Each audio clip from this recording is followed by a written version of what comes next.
Hello students, welcome to our YouTube channel मुख्यमंत्री affiliate ना। और जैसा कि हम लोग अपने कल के वीडियो में हम लोगों ने डिस्कस किया था, जो पहला टॉपिक था उसका नाम था इलेक्शन इन इंडिया। उसका हम लोगों ने फर्स्ट पार्ट के बारे में कल हम लोगों ने डिस्कस किया था।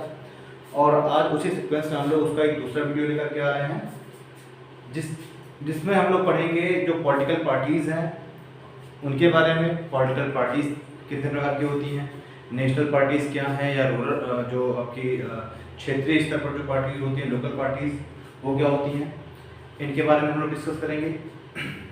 फिर हम लोग बात करेंगे कि जो इलेक्शन है, इलेक्शन होता कैसे है, इलेक्शन कंडक्ट कैसे कराया जाता है। इसके साथ हम लोग बात करेंगे कि एक तो जो एक तो पार्लियामेंट का इलेक्शन हो गया, दूसरा आपका स्टेट इलेक्शन जो होता है। उसके बाद हम लोग देखेंगे कि जो राज्य सरकारें हैं या राज्य स्तर पर अगर हम लोग देखेंगे तो हम लोग वहाँ पर कुछ स्थानीय चुनाव के बारे में हम लोग पढ़ेंगे। ठीक है, स्थानीय चुनाव में हम लोग पढ़ेंगे ग्राम पंचायतों के बारे में, जो पंचायती राज के चुनाव होंगे, और साथ ही साथ हम लोग पढ़ेंगे जो नगर निकाय के चुनाव होंगे।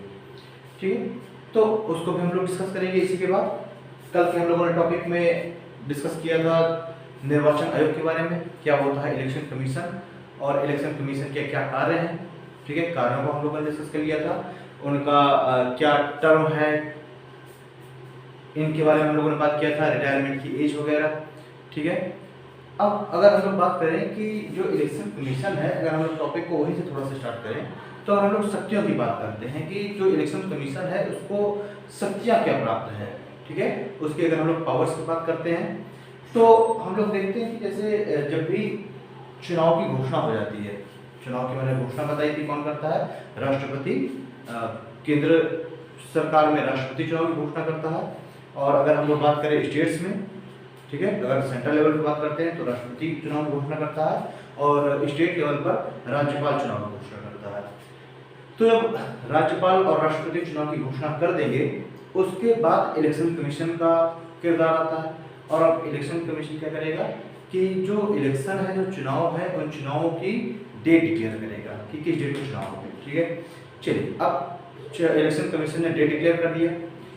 अब जो है, जो इलेक्शन कमीशन है उसकी एक बहुत ही विस्तृत एक पावर है, बहुत ही महत्वपूर्ण एक शक्ति है जो हमें यहाँ पर दिखाई देगी, और वो शक्ति कहलाती है आचार संहिता। वो शक्ति क्या कहलाती है, आचार संहिता। आप लोगों ने देखा होगा कि इलेक्शन से कुछ समय पहले आचार संहिता लग जाती है। तो आचार संहिता में आखिरकार होता क्या है, देखिए उसमें क्या है कि अब जिस स्टेट में अगर मान लीजिए सेंटर का चुनाव हुआ तो फिर पूरे देश में आचार संहिता लागू हो जाएगी इलेक्शन से कुछ दिन पहले। अभी मैं उस समय नहीं बताऊंगा। अगर किसी राज्य का इलेक्शन होना है तो उस राज्य में आचार संहिता लागू हो जाएगी। और इसमें अब इस आचार संहिता के पीरियड में सारी शक्तियां निर्वाचन आयोग के पास केंद्रित हो जाती हैं। ठीक है, इस समय संघ सरकार या राज्य सरकार जहां पर भी इलेक्शन हो रहा है, अब वहां की जो सरकार है वो किसी भी तरीके का स्कीम है उसको लॉन्च नहीं कर सकती। ठीक है, किसी भी तरीके का जो फंड वगैरह है वो नहीं रिलीज कर सकती। ठीक है, तो यानी कि केंद्र सरकार और राज्य सरकार की कार्यों में कुछ रिस्ट्रिक्शन लग जाते हैं, और शक्तियां किसको प्राप्त हो जाती हैं, शक्तियां प्राप्त हो जाती हैं निर्वाचन आयोग को। ठीक है, तो अब निर्वाचन आयोग ने जब आचार संहिता घोषित कर दी तो आचार संहिता मिनिमम 30 डेज से लेकर के और मैक्सिमम 90 डेज तक, मैक्सिमम 90 डेज तक आचार संहिता लागू कराई जाती है। और इस आचार संहिता के पीरियड में सारी जो शक्तियां हैं, सारी पावर हैं, वो निर्वाचन आयोग के पास केंद्रित हो जाती हैं।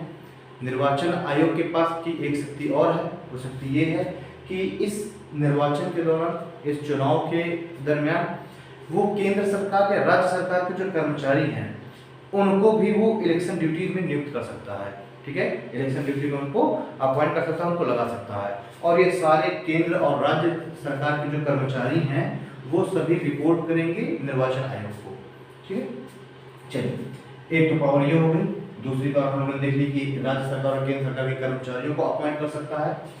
तीसरी पावर होती है कि जो उम्मीदवार हैं, इन उम्मीदवारों की जो है इन उम्मीदवारों को चुनाव लड़ने से रोक भी सकता है।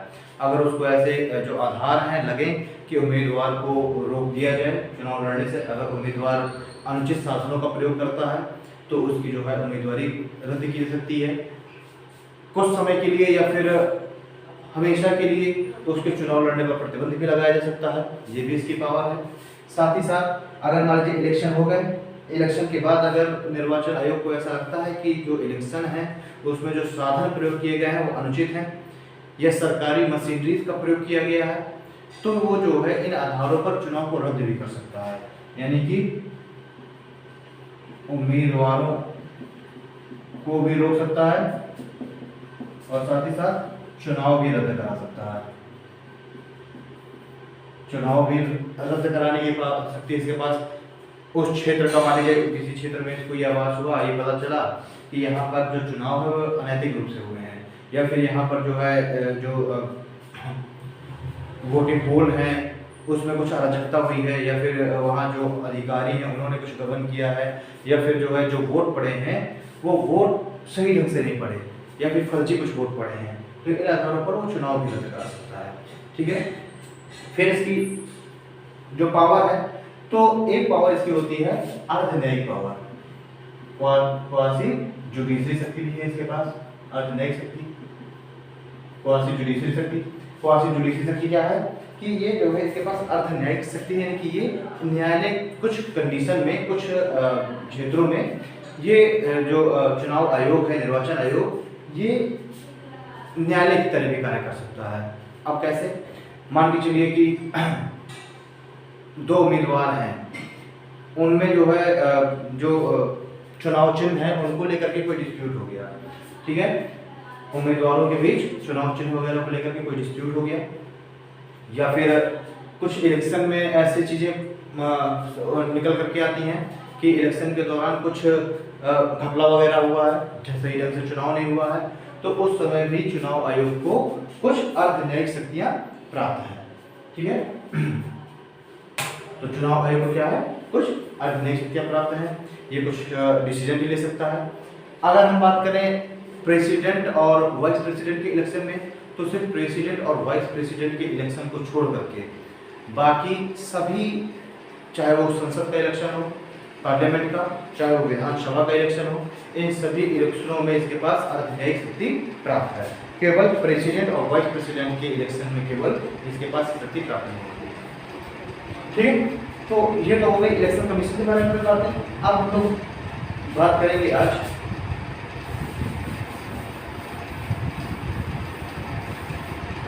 हम लोग बात करेंगे राजनीतिक दल के बारे में। आज का हमारा मुख्य टॉपिक है वो है राजनीतिक दल, पॉलिटिकल पार्टीज। ये क्या है,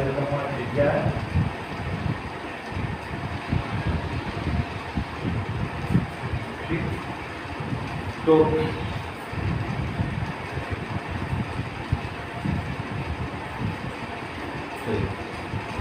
आज हम लोग क्या पढ़ना है, राजनीतिक दल यानी कि पॉलिटिकल पार्टीज।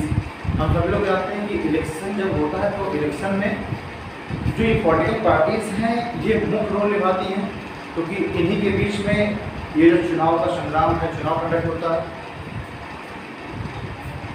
और लोकतंत्र की खासियत है कि इसमें एक से अधिक पॉलिटिकल पार्टीज होनी जरूरी है। लोकतंत्र की खासियत है कि लोकतंत्र में क्या होगा, एक से अधिक पॉलिटिकल पार्टी जो राजनीतिक दल हैं एक से अधिक होंगे। अगर हमारे अगर हम चाइना की बात करते हैं, वहाँ एक ही कम्युनिस्ट पार्टी है, तो चाइना कहता तो है कि वो एक लोकतांत्रिक देश है, लेकिन क्या सही मायने में एक लोकतांत्रिक देश है, डेमोक्रेटिक कंट्री है? तो नहीं, क्योंकि वहाँ पर एक ही पॉलिटिकल पार्टी है। लोगों के पास ऑप्शन नहीं है और दूसरा। लेकिन अगर वही भारत में अगर हम लोग देखें, तो अगर हम राष्ट्रीय नेशनल लेवल पर देखें, राष्ट्रीय दल के रूप में देखें, तो राष्ट्रीय दल के रूप में भी हमारे पास 7 बड़े बड़े नेशनल पार्टीज हमको दिखाई देती हैं। ठीक है, उसी तरह अगर हम लोग क्षेत्रीय स्तर पर देखें, तो क्षेत्रीय स्तर पर तो हजारों की संख्या में हमको क्षेत्रीय दल दिखाई देते हैं। तो आज हमें वही बात करनी है कि पॉलिटिकल पार्टीज कितने टाइप की होती हैं, ठीक है, और उन पॉलिटिकल पार्टीज को जो मान्यता है और जो रजिस्ट्रेशन है वो कैसे होता है। तो देखिए, जब हम राजनीतिक दल की बात करेंगे तो राजनीतिक दल दो तरह के होते हैं, एक तो मान्यता प्राप्त और दूसरा पंजीकृत। एक होते हैं मान्यता प्राप्त राजनीतिक दल और दूसरा पंजीकृत राजनीतिक दल। ठीक है, अब जिसे मान्यता प्राप्त राजनीतिक दल है, तो मान्यता प्राप्त राजनीतिक दलों को सरकार की तरफ से और निर्वाचन आयोग की तरफ से कुछ सुविधाएं भी प्राप्त होती हैं। ठीक है, यानी अगर बात करें मान्यता प्राप्त राजनीतिक दल की, तो मान्यता प्राप्त राजनीतिक दलों को सरकार की तरफ से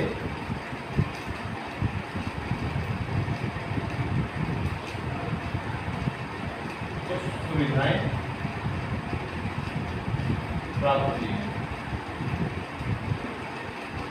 ठीक है, जो मान्यता प्राप्त राजनीतिक दल है उनको सरकार की तरफ से कुछ सुविधाएं भी प्रदान की जाती हैं एवं निर्वाचन आयोग द्वारा भी उन्हें कुछ विशिष्ट स्थिति प्रदान की जाती है। साथ ही साथ जो निर्वाचन आयोग है, निर्वाचन आयोग के द्वारा भी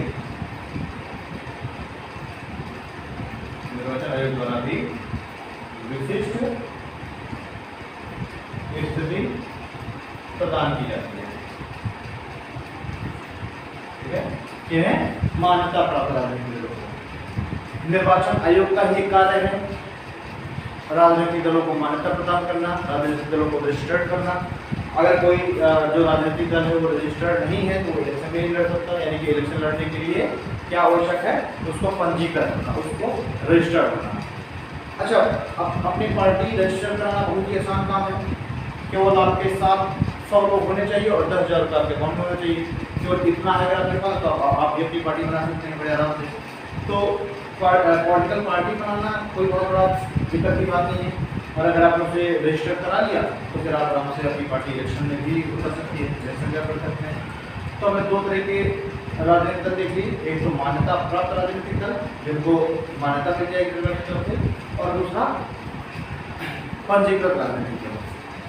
ठीक है, चलिए अब जब हम लोग देखेंगे, हमने मान्यता प्राप्त और पंजीकृत राजनीतिक दल देख लीजिए, तो हमें देखना आवश्यक है कि जो मान्यता प्राप्त राजनीतिक दल हैं इनको सरकार की तरफ से क्या क्या सुविधाएं प्राप्त होती हैं। जो मान्यता प्राप्त राजनीतिक दल हैं इनको सरकार की तरफ से सुविधाएं क्या क्या प्राप्त होती है। जैसे कि जो मान्यता प्राप्त राजनीतिक दल हैं, इनको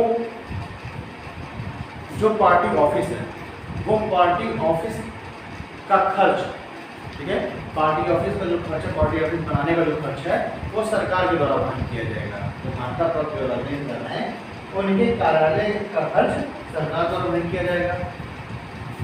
कार्यालय यानी ऑफिस एक्सपेंसेस, ठीक है ना, और ऑफिस एक्सपेंसेस जो है वो सरकार द्वारा वहन होगा। ठीक, ऑफिस एक्सपेंसेस किसके द्वारा वहन होगा, सरकार द्वारा वहन किया जाएगा। साथ ही साथ इन मान्यता प्राप्त राजनीतिक दलों को स्टार प्रचारकों की भी सुविधा मिलेगी। स्टार प्रचारकों की सुविधा, एक ऑफिस एक्सपेंसेस सरकार द्वारा वहन किए जाएंगे, साथ ही साथ स्टार प्रचारकों की भी सुविधा प्राप्त होगी। ठीक है, और अगला क्या है, इनका जो चुनाव चिन्ह है, इनका चुनाव चिन्ह निश्चित कर दिया जाता है।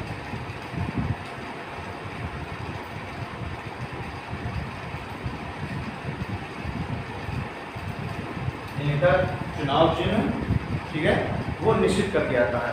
अब बिल्कुल यूनिक चुनाव चिन्ह दिया जाएगा, ऐसा चुनाव चिन्ह फिर किसी अन्य दल को नहीं दिया जा सकता। ठीक है, फिर क्या क्या सुविधाएं प्राप्त हो जाएंगी, ऑफिस एक्सपेंसेस सरकार द्वारा वहन किए जाएंगे, स्टार प्रचारकों की सुविधा प्राप्त हो जाएगी, और इनको जो है चुनाव चिन्ह इनका निश्चित कर दिया जाएगा। ठीक है, फिर अगर हम देखेंगे कि जो मान्यता प्राप्त राजनीतिक दल है, तो ये मान्यता प्राप्त राजनीतिक दल भी दो प्रकार के होते हैं। मान्यता प्राप्त राजनीतिक दल भी दो तरीके के होते हैं।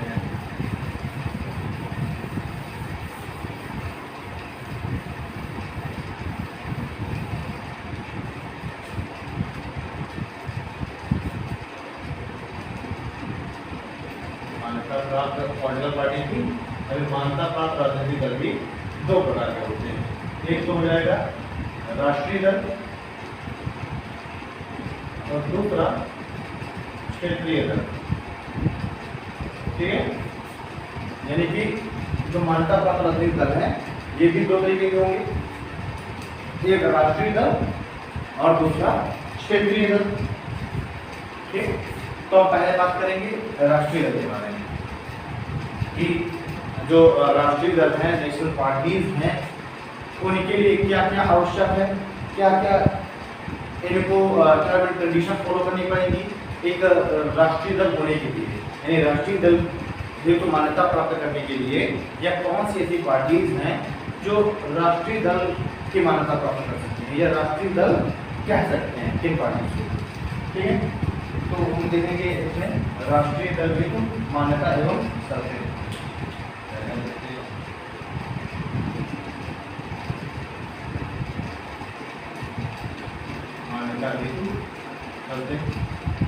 राष्ट्रीय दल हेतु नेशनल पार्टी हेतु राष्ट्रीय दल की मान्यता प्राप्त करने हेतु क्या शर्तें होंगी, कौन देंगे। तो सबसे पहली जो शर्त है वो ये है, राष्ट्रीय दल हेतु मान्यता प्राप्त करने की बात कर रहे हैं। पहली शर्त ये है कि जो पिछला लोकसभा चुनाव हुआ है, ठीक है, जो निकट लोकसभा चुनाव हुआ है, उस लोकसभा चुनाव में कुल पड़े हुए वैध मतों का, यानी अंतिम लोकसभा चुनाव में कुल पड़े वैध मतों का 6% मत प्राप्त करना चाहिए। ठीक है, यानी अंतिम लोकसभा जो चुनाव है उसमें पड़े कुल वैध मतों का 6% मत प्राप्त करना चाहिए तथा लोकसभा में कम से कम 4 सीट प्राप्त की हों। सिर्फ यही आवश्यक नहीं है कि 6% कुल वैध पड़े मतों का 6% भी प्राप्त कर ले तो राजनीतिक राष्ट्रीय दल के रूप में मान्यता मिल जाएगी। नहीं, 6% मत भी प्राप्त करना चाहिए एवं ये जो 6% जो मत ना, अगर मान के चलिए कि टोटल जो वोट पड़े वैलिड वोट्स उनका सिर्फ मान लीजिए किसी पार्टी को 6% मिल गए तो अब वो पहुंच जाए कि हमें राजनीतिक दल का दर्जा दे दीजिए। नहीं, 6% मत प्राप्त करने चाहिए एवं 4 सीट भी प्राप्त होनी चाहिए एवं लोकसभा में एटलीस्ट 4 सीटें प्राप्त होनी चाहिए। ठीक है, ठीक, तो आपने क्या देखा कि अगर कोई दल राष्ट्रीय दल का दर्जा प्राप्त करना चाह रहा है तो उसको अंतिम लोकसभा चुनाव में कुल पड़े हुए वैध मतों का 6% मत प्राप्त हो एवं लोकसभा में कम से कम 4 सीटें प्राप्त हो। ठीक, मान लीजिए लोकसभा में टोटल कितनी सीटें हैं, हम सब लोग जानते हैं लोकसभा में कुल इस बार बजट आया है 550 सीटें हैं कुल, लेकिन सीटें फुलफिल कितनी की जा रही हैं, तो इस समय 543, 2 एंग्लो इंडियन वाली कम हो गई हैं। हम लोग एक क्लास में पढ़ चुके थे जब लोग पार्लियामेंट्री सीटें पढ़ रहे थे। तो कुल लोकसभा में कितनी सीटें हैं, 543। तो इन 543 सीटों में कम से कम 4 सीटें प्राप्त होनी चाहिए और कुल पड़े हुए जितने भी वैलिड वोट्स हैं उन वैलिड वोट्स का 6% वोट प्राप्त होने चाहिए। फिर उसके बाद दूसरी शर्त क्या है कि लोकसभा में कम से कम 2% सीट प्राप्त हो और ये जो 2% सीटें हैं ये 3 राज्यों से मिला करके। ठीक है, एक या तो ये शर्त या तो ये वाली शर्त फुलफिल हो जाए तो आपको राष्ट्रीय दल के रूप में मान्यता मिल जाएगी, या फिर जो दूसरी शर्त है, ठीक है, चाहे ये वाली शर्त आपकी फुलफिल हो, 6% आपके वोट भी हो और 4 सीटें भी लोकसभा में, या तो दूसरी शर्त क्या है कि लोकसभा की कुल सीटों का 2% सीटें आपको मिल जाए। लोकसभा में कुल कितनी सीटें हैं, 543, तो इन 543 सीटों का 2% सीटें मिल जाए, यानी लोकसभा में 2% सीट प्राप्त हो जाए एवं ये जो 2% सीटें हैं ना, ठीक है, मान लीजिए 540 की 2% सीटें कितनी हो जाएगी, लगभग 11 सीटें। ठीक है, मतलब 500 अगर 500 होती तो 1% हो गई 1 सीट, वो 5 सीटें, 2% हो गई 10 सीटें, तो लगभग 11 सीटें। यानी कि लोकसभा में कम से कम आपको 2% सीटें प्राप्त हों, और ऐसा नहीं कि 2% सीट आपको एक ही राज्य से प्राप्त हो जाए। ठीक है, हमारी तरह उत्तर प्रदेश की कोई पार्टी है और लोकसभा में उसकी 11 सीटें तो बड़ी आराम से आ जाएंगी, तो ऐसा नहीं है। आपकी लोकसभा में 2% सीटें होनी चाहिए, और ये जो 2% सीटें हैं ये 3 राज्यों से मिलाकर के होनी चाहिए। लोकसभा में 2% सीटें प्राप्त हों एवं ये सीट्स 3 राज्यों से प्राप्त हों।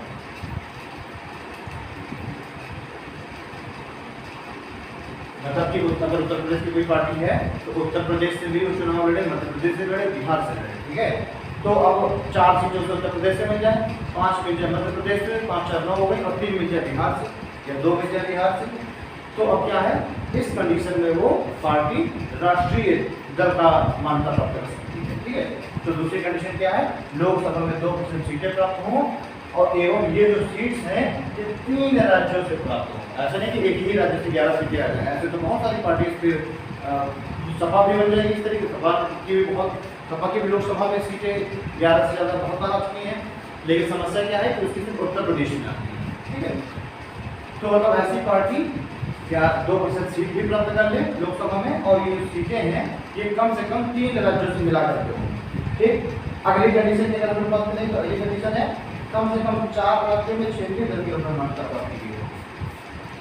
या फिर अगली कंडीशन क्या है कि वो जो पार्टी है वो पार्टी कम से कम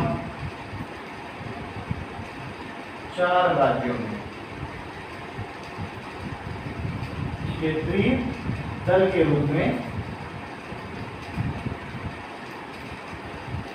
मान्यता प्राप्त हो। यानी कि जो पार्टी है जो राष्ट्रीय दल हेतु मान्यता प्राप्त करना चाह रही है, कम से कम 4 राज्यों में उसको क्षेत्रीय दल की मान्यता प्राप्त हो। अभी हम लोग इसके बाद क्षेत्रीय दल की बात करेंगे, क्षेत्रीय दल के लिए क्या अर्हताएं चाहिए, उसके लिए क्या शर्तें हैं। ठीक है, तो ये 3 कंडीशन अगर फुलफिल करती है कोई पार्टी तो उसको राष्ट्रीय दल के रूप में उसको मान्यता मिल जाएगी। अब अगर हम बात करें कि इस समय प्रेजेंट टाइम में राष्ट्रीय दल है कितने, ठीक है, यानी प्रेजेंट टाइम में ये नेशनल पार्टीज राष्ट्रीय दल है कितने,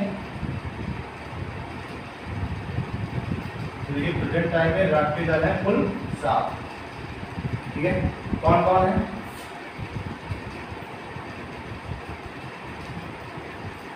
एक आपकी कांग्रेस हो गई, बीजेपी हो गई, ठीक है, फिर आपकी भारतीय कम्युनिस्ट पार्टी आईसीपी, ठीक है, इंडियन कम्युनिस्ट पार्टी हो गई, एक मार्क्सवादी कम्युनिस्ट पार्टी हो गई एनसीपी, मार्क्सवादी communist party, Indian communist party, BJP, Congress, एक आपकी पीएसपी, ठीक है, फिर एक आपकी तृणमूल कांग्रेस,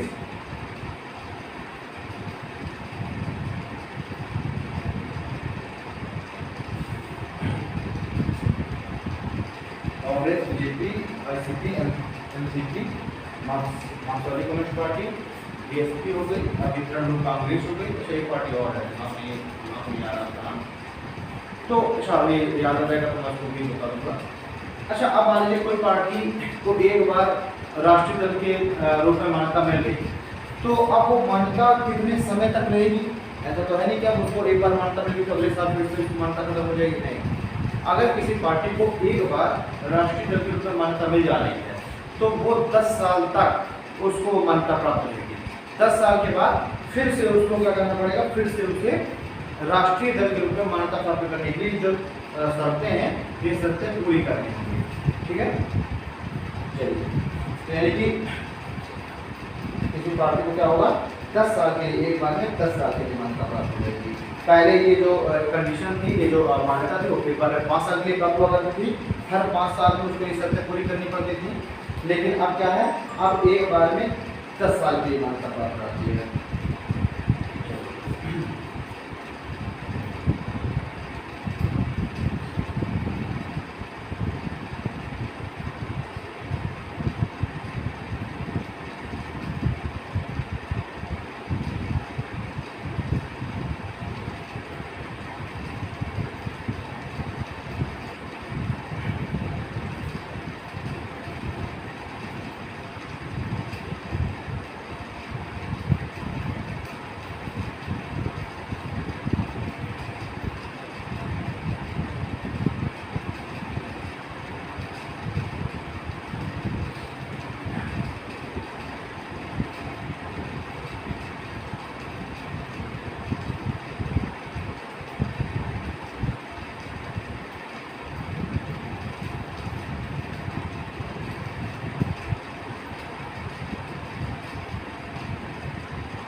एक पार्टी है नेशनल पीपल्स पार्टी,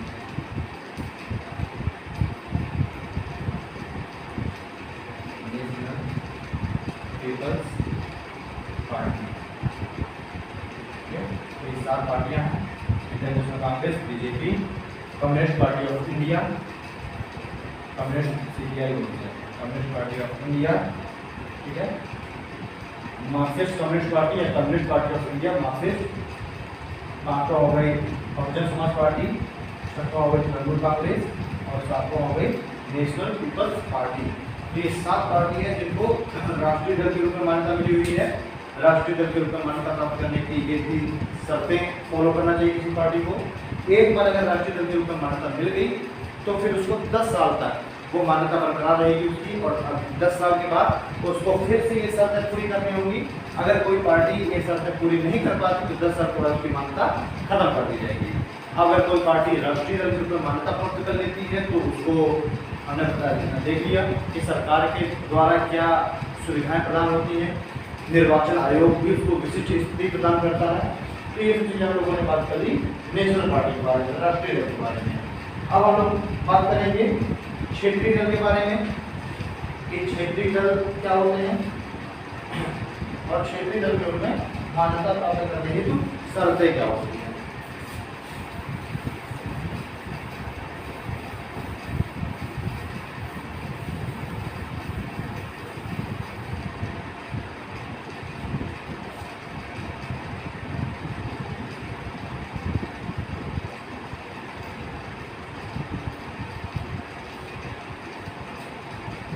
हो सकता है आज का वीडियो थोड़ा सा उतना सही ना बना हो, क्योंकि आज जो है बाहर जा नहीं पाए, जहाँ जाकर के रिकॉर्डिंग करते थे, घर में ही सेटअप तैयार किया गया है। तो आज पहला दिन है घर में सेटअप तैयार करने का, इस वजह से हो सकता है कि कुछ अव्यवस्थाएँ आ रही हों, तो थोड़ा सा उसको मैनेज कर लीजिएगा आज, ठीक है। 1-2 दिन में कल तक ये सब चीज़ें ठीक होगी। तो मैं भी आज थोड़ा सा आवाज़ भी क्लियर ला रही हूँ, क्योंकि फैन भी चलाना पड़ रहा है, और वहाँ पर कोचिंग में जहाँ रिकॉर्ड करते थे वहाँ पर एसी था, तो वहाँ पर रही थी, और यहाँ पर फैन चलाना पड़ रहा है, तो आवाज़ पता है चीज़ों कर रही है, आवाज़ नहीं पता नहीं। तो आज आप लोग मैनेज करिए और कल से देखते हैं कुछ दूसरी सुविधाएँ, ठीक है। अब ये पैंडेमिक के समय में कुछ समस्या फेस करनी पड़ेगी। चलिए अब हम लोग देखते हैं क्षेत्रीय दल के बारे में कि क्षेत्रीय दल क्या होते हैं और क्षेत्रीय दल के रूप में किन पार्टीज को, या जो अगर कोई पार्टी है उसको क्षेत्रीय दल के रूप में मान्यता प्राप्त करनी है तो उसके लिए शर्तें क्या होंगी, ठीक है। चलिए सबसे पहली जो शर्त है क्षेत्रीय दल हेतु मान्यता प्राप्ति हेतु शर्तें, जो पहली शर्त है वो पहली शर्त है कि जो पिछला विधानसभा इलेक्शन हुआ है, ठीक है, यानी अंतिम विधानसभा चुनाव में कुल वैध मतों का 6% मत प्राप्त किया हो और विधानसभा की कम से कम 2 सीटें प्राप्त की हो। तो क्या शर्त है? अंतिम विधानसभा चुनाव में वैलिड वोट का 6% प्राप्त किया हो एवं विधानसभा में कम से कम 2 सीट, कम से कम 2 सीट प्राप्त, ठीक है। पहली शर्त क्या है? कोई पार्टी अगर पिछले विधानसभा चुनाव में कुल वैलिड वोट्स का 6% वोट प्राप्त कर ले, या फिर विधानसभा में कम से कम 2 सीटें प्राप्त कर ले, ठीक है। राज्य की जो विधानसभा है लेजिस्लेटिव असेंबली, तो उसमें कम से कम 2 सीटें प्राप्त कर ले, या फिर कुल वैलिड वोट्स का 6% वोट प्राप्त कर ले, ठीक है। तो उसको क्या होगा? उसको क्षेत्रीय दल के रूप में, उस पार्टी को क्षेत्रीय दल के रूप में मान्यता प्राप्त रहेगी। दूसरी शर्त अगर हम लोग देखेंगे तो दूसरी शर्त में विधानसभा की कुल सीटों का 3% सीटें प्राप्त कर ले, या 3 सीटें प्राप्त की हो जो भी अधिक हो। दूसरी शर्त ये है कि विधानसभा का जो पिछला विधानसभा जो चुनाव हुआ हो, ठीक है, तो उस विधानसभा चुनाव में, यानी अंतिम विधानसभा चुनाव में विधानसभा की कुल सीट का 3% सीट प्राप्त करे या कम से कम 3 सीट प्राप्त हो। क्या शर्त है कि विधानसभा चुनाव में विधानसभा की कुल सीट का 3% सीट प्राप्त कर ले या फिर कम से कम 3 सीटें प्राप्त करे। लेकिन शर्त क्या है? जो भी अधिक हो, जो भी अधिक हो। ठीक है, मान के चलिए कि कोई विधानसभा है जिसकी 3% सीटें हैं, वो 3% सीट ही 3 से कम हो रही है, तो उस कंडीशन में आपको कम से कम 3 सीटें प्राप्त करनी होगी। ठीक है, और जैसे मान लीजिए उत्तर प्रदेश से उत्तर विधानसभा की सीटें भी जाता है, तो इसमें 3 सीटें नहीं, इसमें आपको कम से कम 3% सीटें प्राप्त करनी पड़ेगी। ठीक है, कंडीशन है दोनों में। ठीक है, तो क्या कंडीशन है इसमें? या तो पहली शर्त क्या है, अंतिम विधानसभा चुनाव में वैलिड वोट का 6% वोट प्राप्त कर ले, या फिर विधानसभा में कम से कम 2 सीटें प्राप्त, मतलब साथ में है ये दोनों चीजें। ऐसा नहीं कि आप सिर्फ 6% सीट ही प्राप्त कर लें और विधानसभा में आप एक सीट जीतना है, तो ये नहीं चलेगा। आपको मतलब दोनों शर्तें, देखिए ये है या इनमें से चाहे ये जो पिछला मैंने बताया राष्ट्रीय शुल्क मान्यता में, तो जो या लगे हुए ना, तो उनमें है चाहे कोई भी, लेकिन इसमें अगर हम देखें तो 6% तो वोट प्राप्त कर यही होने चाहिए, और साथ ही साथ कम से कम 2 सीटें भी प्राप्त हों विधानसभा में, दोनों शर्तें पूरी होनी चाहिए, तब उसको क्षेत्रीय शुल्क मान्यता मिलेगी। या फिर दूसरी कंडीशन, अगर ये नहीं पूरी हो रही तो ये पूरी होनी चाहिए, विधानसभा की कुल सीटों का 3% सीटें प्राप्त कर दे, या फिर कम से कम 3 सीटें प्राप्त करे, जो भी इन दोनों में से अधिक हो। ठीक है, जो भी दोनों में से अधिक हो वो शर्त पूरी होनी चाहिए। या ठीक है, या फिर तीसरी जो शर्त है, तो तीसरी शर्त अगर हम देखेंगे, राज्य में लोकसभा की कुल सीटों, मान लीजिए कोई राज्य है, तो राज्य में लोकसभा की जितने सीटें हैं, उत्तर प्रदेश है, तो उत्तर प्रदेश में लोकसभा में कितनी सीटें हैं? 80 सीटें हैं।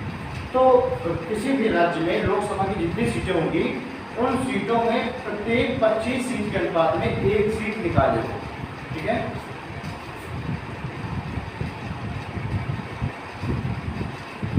राज्य में लोकसभा सीट में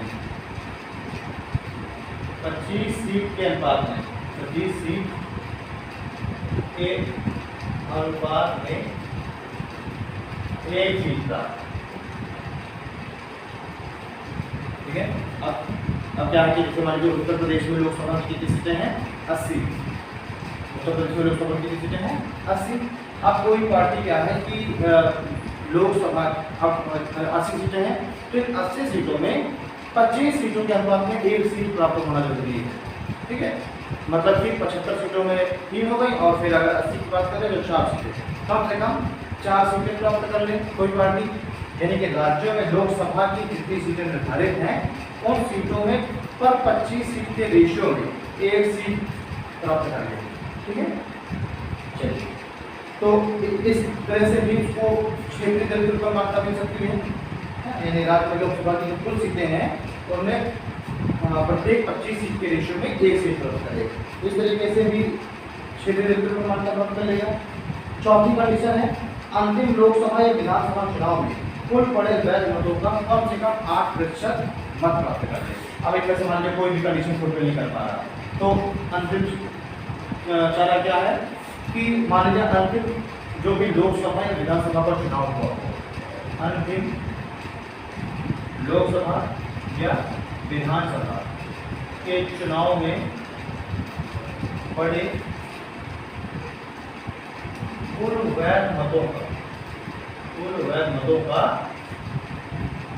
कम से कम 8% मत प्राप्त कर ले। ठीक, तो या तो ये कंडीशन फुलफिल कर सकता है कि अंतिम जो भी लोकसभा और विधानसभा का चुनाव हुआ हो, उसमें जो भी कुल वैलिड वोट पड़े हों, उन वैलिड वोट्स का कम से कम 8% वोट प्राप्त कर लें। तो इस तरीके से भी अगर 8% वोट प्राप्त कर ले रहा है तो इस तरीके से क्या होगा, उसको क्षेत्रीय दल के रूप में मान्यता मिल जाएगी। अगर हम क्षेत्रीय दल देख लें कि इस समय कुल कितने क्षेत्रीय दल हैं, तो लगभग 48 के आसपास, ठीक है। हो सकता है एक आध दो बढ़ गए होंगे दरमियान एक साल में, ये पिछले साल का डेटा है 2020 का। तो कुल कितने क्षेत्रीय दल हैं, 48 में भी इस एक आध साल में बढ़ गए हो, तो लास्ट ईयर का डेटा है 48 क्षेत्रीय दल। नेशनल पार्टीज कितनी हैं, नेशनल पार्टीज 7 हैं, क्षेत्रीय दल कितने हैं, लगभग 48। तो नेशनल पार्टी या राष्ट्रीय दल के रूप में मान्यता प्राप्त करने की वो सबसे प्राप्त करने की जो इससे पहले हमने बात किया, और क्षेत्रीय दल के रूप में मान्यता प्राप्त करने के लिए ये सब, जैसे कि सपा क्या है आपकी क्षेत्रीय दल है, ठीक है। बीएसपी क्या हुआ, बीएसपी ने उत्तर प्रदेश के साथ साथ 2 और राज्यों में सीटें प्राप्त कर ली थी, इस वजह से उसको नेशनल पार्टी का दर्जा प्राप्त हो गया था। बहुत सारी आप लोग पार्टी देखते हैं क्षेत्रीय दल के रूप में, ठीक है। तो ये हो गया क्षेत्रीय दल आपकी क्षेत्रीय दल की शर्तें। अब अगर हम लोग बात करें कुछ और चीजें बात करते हैं, जैसे कि आपकी नेशनल पार्टी हो गई, क्षेत्रीय दल हो गए। अब इसके बाद हम लोग पॉसिबल के बारे में हम लोग बात करेंगे।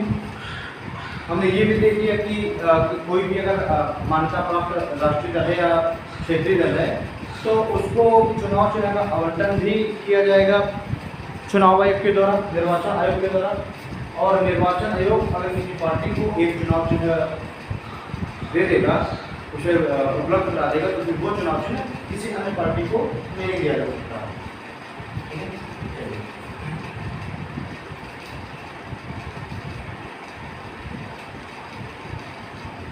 अब हम लोग कुछ फैक्चुअल बातें यहाँ पे करते हैं। जैसे आप लोगों ने नाम सुना होगा ईवीएम का, ठीक है, वीवीपैट का नाम सुना होगा। तो यहाँ से भी आपसे कभी कभी क्वेश्चन फैक्चुअल क्वेश्चन पूछ लेता है कि ईवीएम का इस्तेमाल, भाई पहले तो वही आपका बैलेट वो पढ़ा करते थे, जो बैलेट पेपर पढ़ा करते थे, ठीक है, उसमें हम लोग टिप्पा लगा करके फिर डालते थे पीपीओ में। लेकिन अब क्या है, अब आप लोग देखते हैं कि 2004 में जो लोकसभा चुनाव हुआ उससे सभी जगह अब ईवीएम मशीन प्रयोग की जाने लगी है। तो अब लोग बात करें कि ईवीएम मशीन सबसे पहले कब प्रयोग की गई, सबसे पहले किस विधानसभा चुनाव में प्रयोग की गई, ठीक है, और उसके बाद वीवीपैट क्या होता है, इन सभी बातों को हम लोग डिस्कस करेंगे।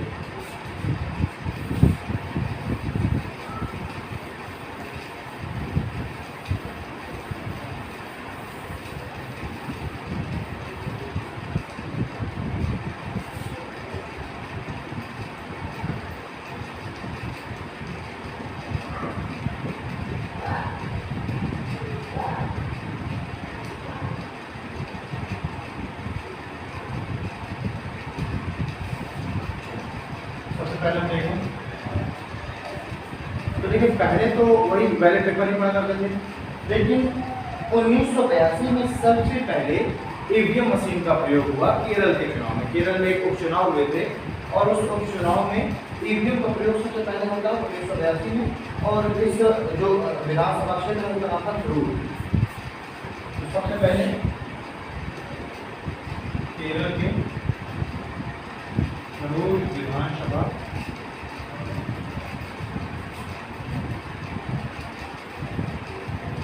विधानसभा क्षेत्र के चुनाव में सर्वप्रथम इलेक्ट्रॉनिक वोटिंग मशीन ईवीएम का प्रयोग किया गया, ठीक है।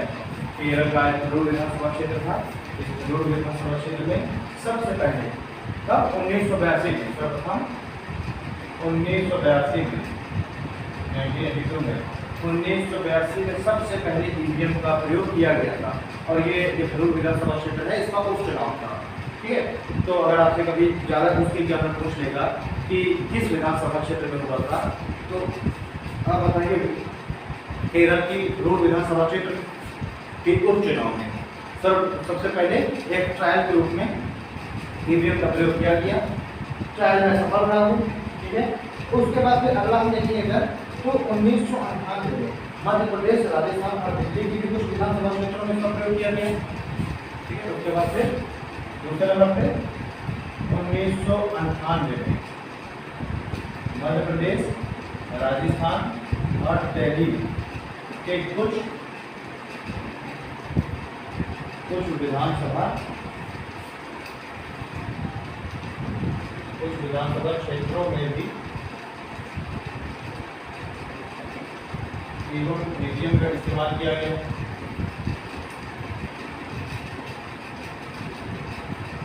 ठीक है, तो सबसे पहले कहा हुआ केरल के कुछ विधानसभा क्षेत्र में, उसके बाद कहा हुआ मध्य प्रदेश, राजस्थान और दिल्ली की कुछ विधानसभा क्षेत्रों में।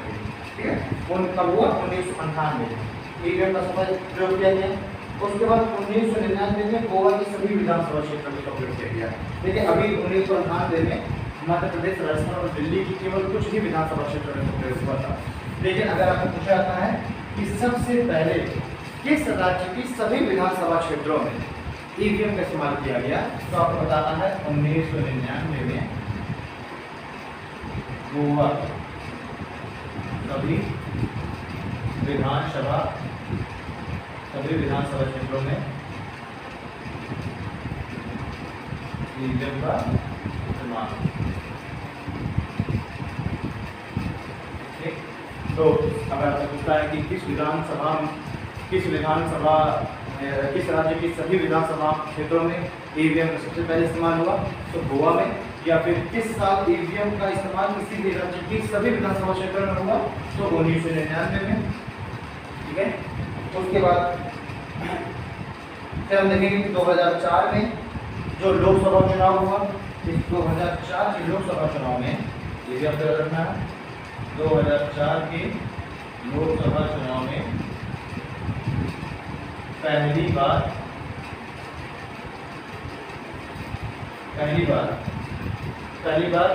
पूरे भारत के सभी क्षेत्रों में 2004 के लोकसभा चुनाव में पहली बार भारत के सभी लोकसभा क्षेत्रों में ईवीएम का इस्तेमाल किया गया। ठीक है, 2004 के लोकसभा चुनाव में पहली बार भारत के सभी लोकसभा क्षेत्रों में ईवीएम का इस्तेमाल किया गया। ठीक है, तो ये तो हो गया आपका ईवीएम के बारे में। फिर एक चीज आपको एक चुनाव का वीवीपैट क्या होता है?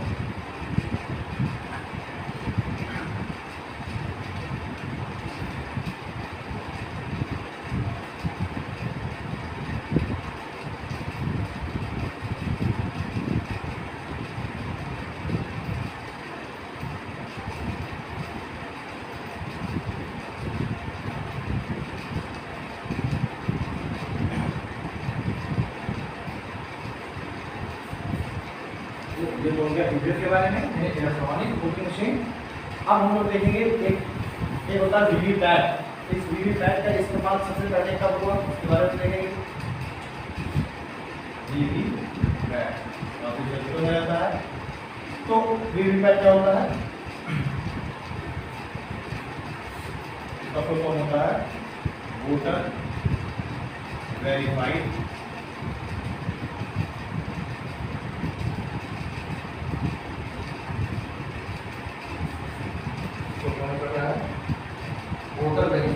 Paper audit trail.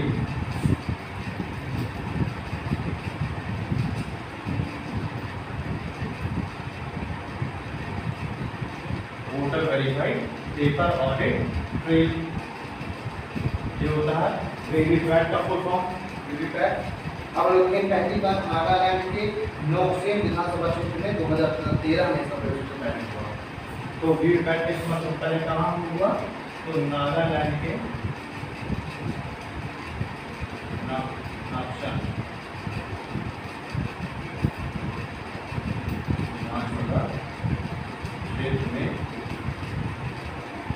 2013 में पहली बार इसका इस्तेमाल हुआ।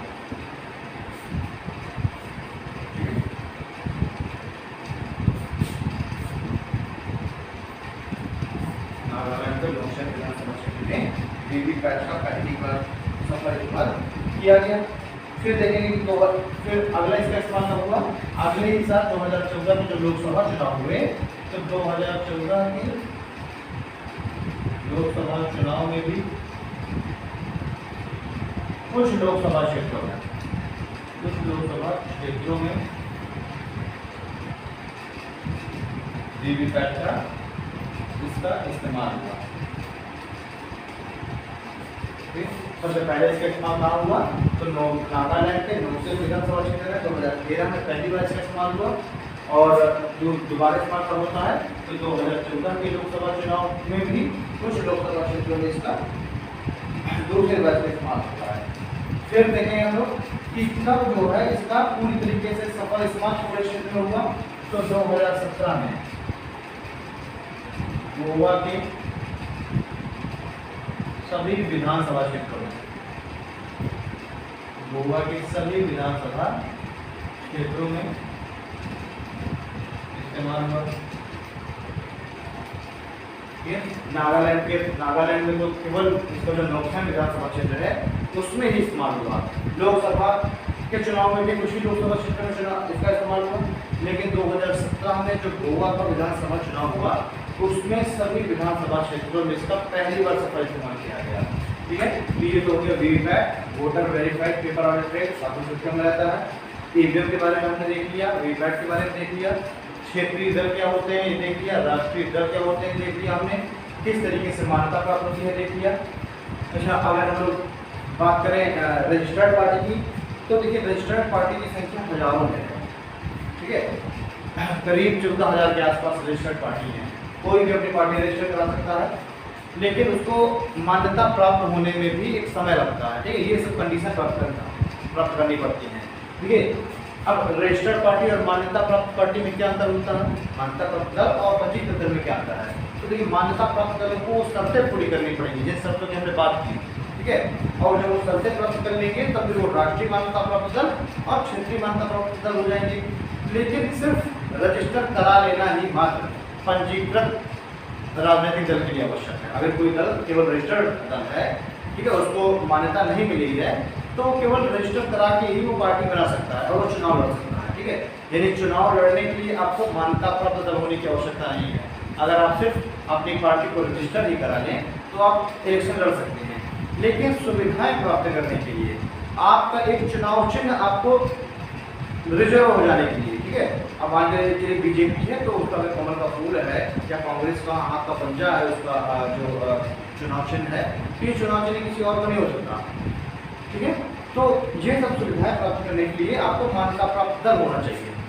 लेकिन इलेक्शन लड़ने के लिए आपको सिर्फ और सिर्फ एक रजिस्टर्ड एक पार्टी होनी चाहिए, आपको एक पंजीकृत दल होना चाहिए। ठीक है, अब हम लोग इसके बाद बात करेंगे कि जो इलेक्शन है, इलेक्शन होता किस किस स्तर पर है, तो इसके लिए हम लोग बात करेंगे थोड़ा सा।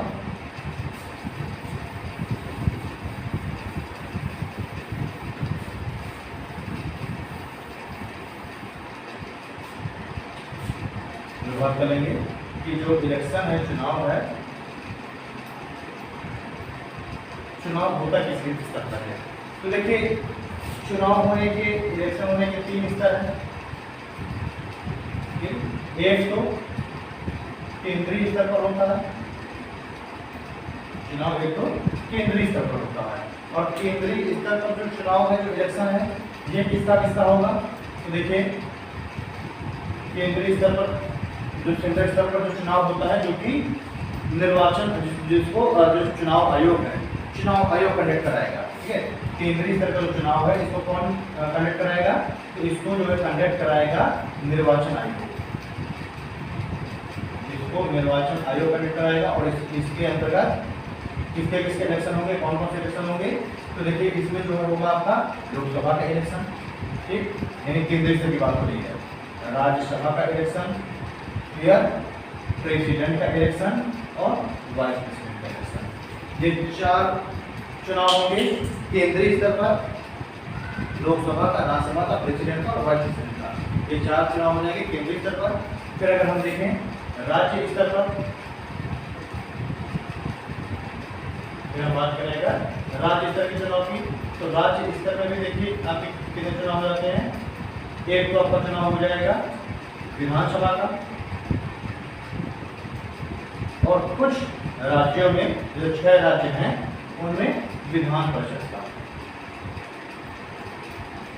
यानी मेंबर ऑफ लेजिस्लेटिव काउंसिल और मेंबर ऑफ लेजिस्लेटिव असेंबली का चुनाव, और 6 राज्यों में मेंबर ऑफ लेजिस्लेटिव काउंसिल का चुनाव।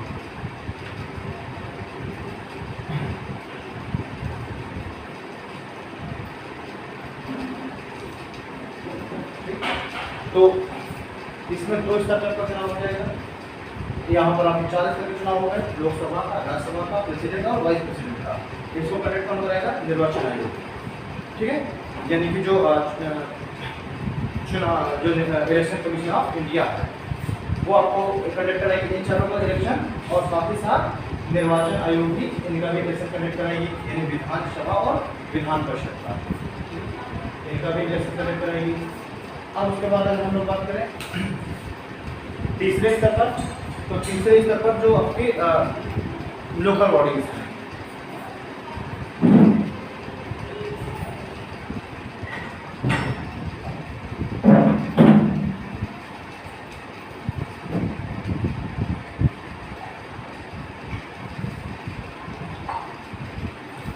तीसरे स्तर पर कौन सा चुनाव हो जाएगा? तो तीसरे स्तर पर आपका आता है स्थानीय निकाय के चुनाव। ठीक है, और जो स्थानीय निकाय के चुनाव हैं इन्हें कौन कंडक्ट कराता है? तो इन्हें कंडक्ट कराता है राज्य निर्वाचन आयोग। इसे कंडक्ट कौन कराएगा? राज्य निर्वाचन आयोग। और इसमें कौन कौन से इलेक्शन होंगे? तो इसमें एक तो होगा पंचायती राज का, और दूसरा नगर निकाय। ठीक है, तो जो राज्य निर्वाचन आयोग है ये पंचायती राज के इलेक्शन कंडक्ट कराएगा और नगर निकाय के इलेक्शन कंडक्ट कराएगा। अब अगर हम देखें जो पंचायती राज्य है इसमें भी जो पंचायती राज इसमें भी त्रिस्तरीय चुनाव होते हैं। पंचायती राज में भी त्रिस्तरीय चुनाव होते हैं। इसमें त्रिस्तरीय चुनाव में देखिए सबसे पहले बलवंत राय मेहता समिति की अनुशंसा ने अपनी सिफारिश की थी 1957 बलवंत राय मेहता समिति। उन्होंने कहा था कि भारत में जो स्थानीय चुनाव है वो त्रिस्तरीय होना चाहिए, यानी 3 स्तर पर चुनाव होना चाहिए। किसके? स्थानीय पंचायती राज के जो स्थानीय निकाय है उसके चुनाव 3 स्तर पर होने चाहिए। ठीक है, तो देखेंगे हम लोग कि त्रिस्तरीय चुनाव कौन कौन से लगे पंचायती राज के। तो सबसे पहले हम देखते हैं ग्राम परिषद। ग्राम परिषद का चुनाव होता है। इस ग्राम परिषद के चुनाव में इसका चुनाव होता है मुखिया का, तो बोलते हैं ग्राम प्रधान। तो ये क्या है? ये डायरेक्ट इलेक्शन होता है, ये प्रत्यक्ष चुनाव होता है। गांव के जो 18 साल से ऊपर के जो वयस्क लोग हैं जो वोट डाल सकते हैं, ठीक है, यानी 18+ एज के जो सभी लोग विधानसभा के सदस्य होते हैं, और विधानसभा के सभी सदस्य मिलकर के किसका चुनाव करते हैं? विधान परिषद के अध्यक्ष का, यानी कि उसको क्या बोलते हैं? हम मुखिया बोलते हैं। फिर दूसरे स्तर पर अगर हम बात करें ग्राम परिषद के बाद अगर हम देखते हैं तो ब्लॉक लेवल पर एक चुनाव होता है, ब्लॉक लेवल पर, और इस पर इसका मुखिया क्या कहलाता है? प्रमुख कहलाता है। ठीक है, पहले तो ग्राम स्तर पर होता है, उसके बाद फिर ब्लॉक स्तर पर होता है, और फिर एक होता है जिला स्तर पर। ठीक है, सबसे पहले ग्राम स्तर पर, फिर ब्लॉक स्तर पर, और फिर एक जिला स्तर पर। इसको हम लोग बोलते हैं जिला परिषद।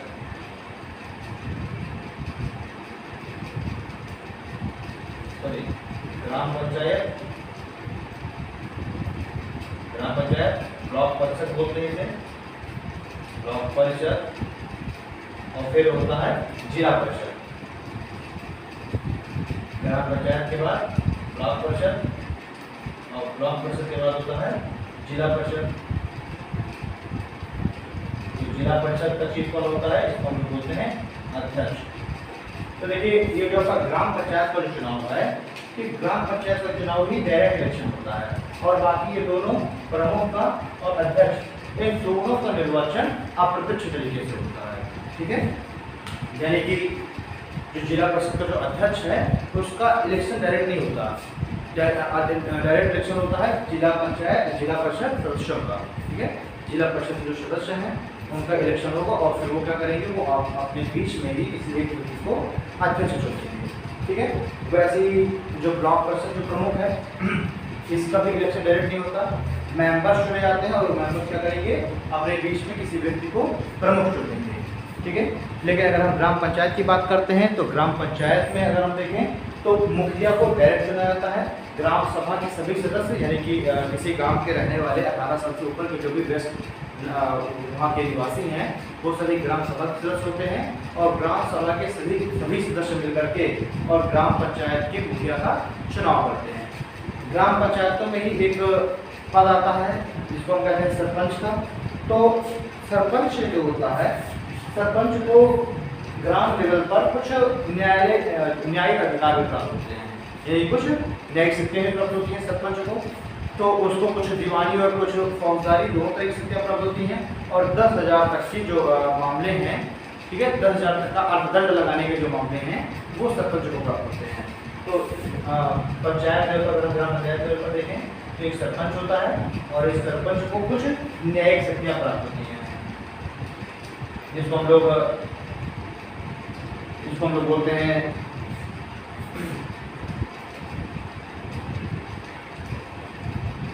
ग्राम लेवल की न्यायालय बोलते हैं हम लोग। तो उसमें जो है उसको मुख्य कौन था, सरपंच, और 10,000 तक के अर्थदंड के मामलों को सुनने का उसको अधिकार प्राप्त होता है। फिर आता है आपका नगर निकाय। नगर निकाय देखिए, नगर निकाय 3 तरीके से बटी रहती है। एक तो अगर मान लीजिए कि कोई कस्बा है तो वहाँ पर नगर परिषद का चुनाव होता है। ठीक है, ये जो नगर निकाय के चुनाव हैं ये भी 3 तरीके के होते हैं। एक तो अगर मान लीजिए कि कोई ऐसा कस्बा है जो कि अभी जिसको आप पूरी तरीके से शहर के कंडीशन में रह सकते हैं, तो उनका जो इंफ्रास्ट्रक्चर है वो गाँव से बस थोड़ा सा सुधराना है। ठीक है, यानी कि एक बफर रीजन टाइप में। ठीक, तो वहाँ पर इलेक्शन होता है नगर परिषद का। जो शहर, छोटे शहर हैं जिन्हें हम महानगरों की संख्या नहीं दे सकते, ठीक है, छोटे जो नगर हैं वहाँ पर चुनाव होता है नगर पालिका का। और उसके बाद जो महानगर हैं, जो बड़े नगर हैं मतलब आबादी के हिसाब से, वहाँ पर चुनाव होता है नगर निगम का।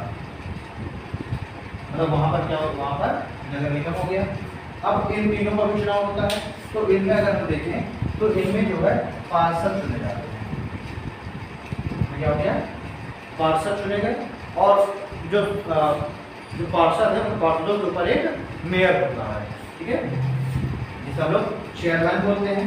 तो जो शहर है वो उस शहर को अलग अलग वार्डों में बांट दिया जाता है और प्रत्येक वार्ड से एक पार्षद चुना जाता है। ठीक है, प्रत्येक वार्ड से पार्षद चुना जाएगा और पूरे शहर में एक मेयर चुना जाता है। ठीक है, तो इस तरीके से नगर निकाय का चुनाव होता है। नगर निकाय में मतलब वार्डों को अलग अलग एक शहर के अंदर जनसंख्या के आधार पर अलग अलग लोग वार्डों में बांट देते हैं उस पूरे शहर को और उन वार्डों से फिर पार्षद का चुनाव होता है और पूरे शहर में जो पूरा नगर पालिका, नगर निगम, नगर परिषद है उसमें मेयर का चुनाव होगा। ठीक है, एक मेयर का पद होगा। तो ये हो गया आपके नगर निकाय। पंचायती राज में ग्राम पंचायत लेवल पर, फिर ब्लॉक परिषद लेवल पर और फिर जिला परिषद लेवल पर। ठीक है, तो यानी कि जो ब्लॉक लेवल पर है तो एक ब्लॉक में कई गाँव हो सकते हैं और एक जिले में फिर कई ब्लॉक हो सकते हैं। ठीक है, ये भी एक हम देखते हैं हायरार्की के अनुसार इनके भी तीनों के इलेक्शन होते हैं। ठीक है, चलिए अब जो हो गया। अब अगर हम लोग देखें कि केंद्रीय स्तर पर या राज्य स्तर पर किस तरीके से सीटों का बंटवारा किया जाता है, तो देखिए चाहे हम केंद्रीय स्तर पर देखें, अगर मान लीजिए लोकसभा की हम सीटें देखते हैं तो लोकसभा की सीटों का निर्धारण भी जनसंख्या के आधार पर होता है। यानी जो प्रत्येक राज्य है, प्रत्येक राज्य में उसकी जनसंख्या के आधार पर उसको लोकसभा में सीटें प्राप्त होती हैं। उसी तरीके से प्रत्येक राज्य की जनसंख्या के आधार पर ही उसको राज्यसभा में सीटें प्राप्त होती हैं। मान लीजिए उत्तर प्रदेश है तो उत्तर प्रदेश की जनसंख्या सबसे अधिक है, इस कारण से उत्तर प्रदेश को लोकसभा में सबसे अधिक सीटें प्राप्त हैं, 80 सीटें प्राप्त हैं। उसी तरीके से जो उत्तर प्रदेश की विधानसभा है तो उत्तर प्रदेश की विधानसभा की भी संख्या सर्वाधिक है क्योंकि उत्तर प्रदेश की जनसंख्या अधिक है। इस वजह से उत्तर प्रदेश की जो विधानसभा है उसमें भी सदस्यों की संख्या सर्वाधिक है, ठीक है, 403 सदस्य हैं।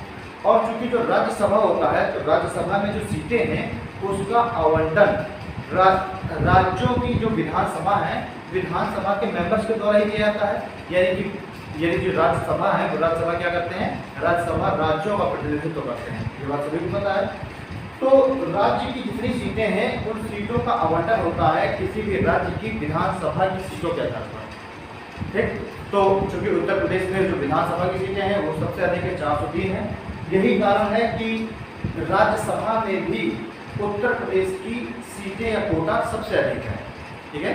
लोकसभा में सबसे अधिक सीटें हैं क्योंकि जनसंख्या उत्तर प्रदेश सबसे अधिक है, और राज्यसभा में भी सीटें सबसे अधिक है क्योंकि विधानसभा की सीटें सबसे अधिक हैं, ठीक है। यानी कि सीटों को जो आवंटन है, जो परिसीमा है वो किसके आधार पर होता है, वो होता है जनसंख्या के आधार पर, किसी भी राज्य की जनसंख्या के आधार पर, ठीक है। उसी तरीके से अगर हम लोग एक राज्य में आ जाए तो होता है, अगर हम लोग देखते हैं राज्य में तो एक राज्य को भी कई विधानसभा क्षेत्रों में हम बांटते हैं, ठीक है। तो वो कई जो विधानसभा क्षेत्रों में पड़ रहा था उसको भी हम लोग जनसंख्या के आधार पर ही बांटते हैं, क्लियर। जो विधान परिषद है, इस विधान परिषद का इलेक्शन भी डायरेक्ट नहीं, इस विधान परिषद का इलेक्शन डायरेक्ट नहीं किया जाता है, ठीक है। इस विधान परिषद का इलेक्शन भी इनडायरेक्ट तरीके से किया जाता है। राज्यसभा का जो इलेक्शन है, ये राज्यसभा के इलेक्शन भी डायरेक्ट नहीं होता, यानी कि डायरेक्ट आम जनता राज्यसभा के चुनाव में पार्टिसिपेशन नहीं करती। इसका इलेक्शन भी एकल संक्रमणी पद्धति के अनुसार, यानी सिंगल ट्रांसफरेबल सिस्टम के अनुसार राज्यसभा के सदस्यों का चुनाव होता है।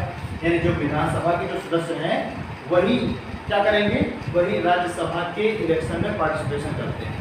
ये विधानसभा, सभी राज्यों के विधानसभा के जो सदस्य हैं वही राज्यसभा के सदस्यों का चुनाव करेंगे, ठीक है। तो इस तरीके से आज के टॉपिक में हम लोगों ने देख लिया राजनीतिक दलों के बारे में।